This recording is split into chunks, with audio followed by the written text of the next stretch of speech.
ঢাকায় আসলে আমার একটা না একটা কাজ থাকেই, সাথে তো ঘুরতে যাওয়া আছে ফ্রি।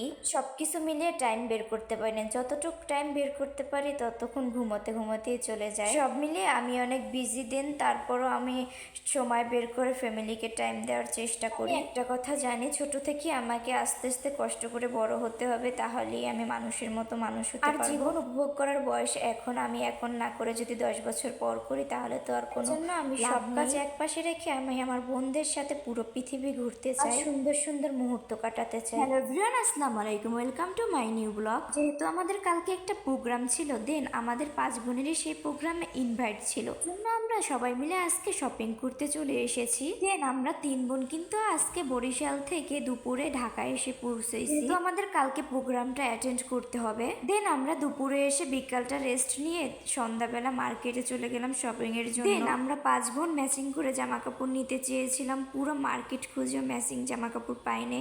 তারা বলছিল ম্যাচিং করে জামা কাপড় নিতে হলে আগে অর্ডার করতে হবে, যেহেতু আমাদের হাতে আর টাইম নেই তাই জন্য নিতে পারিনি। দেন আমরা ওই পাশে জামা কাপড় জুতো এইসব কেনাকাটা শেষে এই পাশে জুয়েলারি কেনার জন্য চলে আসলাম। মানে জুয়েলারির অনেক নিউ নিউ কালেকশন ছিল। দেন আমাদের অবশেষে কেনাকাটা শেষ, আমরা আসছি সেই সন্ধ্যাবেলায়, এখন প্রায় 9:30 10টা বেজে গেছে। আমাদের কেনাকাটা শেষ করতে করতে এখন আমরা একটা দোকানে এসে আমাদের যত শপিং ছিল সবকিছু রেখে গেলাম। আমাদের চেনা পরিচিতই ছিল। তারপর আমরা একটা ফাস্টফুডের দোকানে চলে গেলাম। ফাস্টফুডের দোকানটা ছিল কেরানীগঞ্জ জিঞ্জিরা হাউলি কবরস্থানের একদম সামনে রাস্তার পাশে। এই আঙ্কেলটা তার দোকানটা একদম নতুনই দিছে, এখানে আগে কোনো দোকান ছিল না। এই আঙ্কেলটার ছোট কিউটি অনেক সুন্দর একটা মেয়ে ছিল, ওর বাবাকে হেল্প করতেছিল কাজে, দেখে অনেকই ভালো লাগলো। দেন এই দোকানটা তো আমরা আগে কেউই চিনতাম না, আমার আপু হাঁটতে হাঁটতে এখানে চলে আসছে, ওই পাশে ছিলাম। দেন ওই কিউটের ডিব্বাটা আমাদেরকে সবাইকে যে ডেকে আনছে। আমার সাথে একটা ছোট্ট দুর্ঘটনা ঘটে গেল, ফোনটা হাত থেকে পড়ে গ্লাস ভেঙে গেছে উপরের জন্য, একটু আমার মনটা খারাপ হয়ে গেছিল। যাই হোক, সমস্যা নেই, আল্লাহ যা করে ভালোর জন্যই করে। আমরা এখানে একটা টেবিলে 5 বোন বসে গেলাম আর খাবার অর্ডার করতেছিল কে কি খাবে। আর এখানে আমার আপুরো খুবই ক্লান্ত, সেই সকাল 5টা থেকে জার্নি করতে আসে।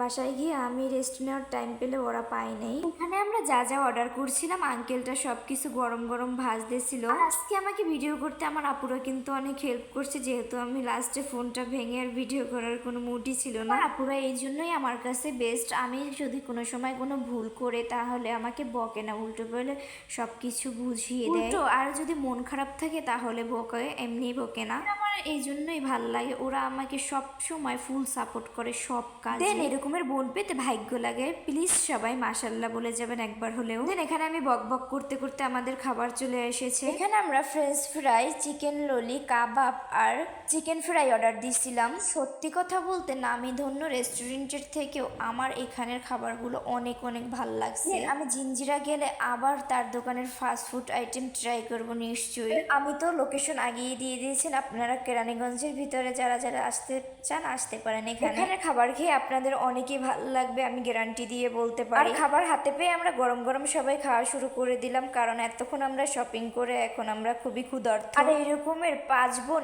এক টেবিলে বসে একসাথে খাবার ভাগ করে খাওয়ার মজাই আলাদা, এটা তারাই বুঝবে যাদের ভাই বোন আছে। আমাদের জন্য সবাই দোয়া করবেন, আমরা মৃত্যুর আগ পর্যন্ত জানতে আমরা 5 বোন এক বন্ধনে এরকমের একজুটিতে থাকতে পারি। খাচ্ছিলাম এটা দেখে ওরা খাবার রেখে ভিডিও হাসাহাসি করতেছিল। হাসুক, ওরাই তো হাসতে আসে, আর তো কেউ না। আগে আমি খেয়ে নিই, তারপর হাসি ঠাট্টার মাঝে আমাদের খাওয়া দাওয়া শেষ হয়ে গেল। এখন আমরা বাসায় চলে যাব, তাই জন্য গাড়ির জন্য ওয়েট করতেছি। ভিডিওটা আর পারবো না, ভিডিওটা কেমন লাগলো সবাই বলবেন, আর আমার ভিডিও ভালো লাগলে সবাই লাইক কমেন্ট শেয়ার এবং ফলো দিয়ে পাশে থাকবেন। নতুন কোনো ভিডিওতে আপনাদের সাথে খুব তাড়াতাড়ি দেখা হচ্ছে, সবাই ভালো থাকবেন আর আমার জন্য দোয়া করবেন। আল্লাহ হাফেজ।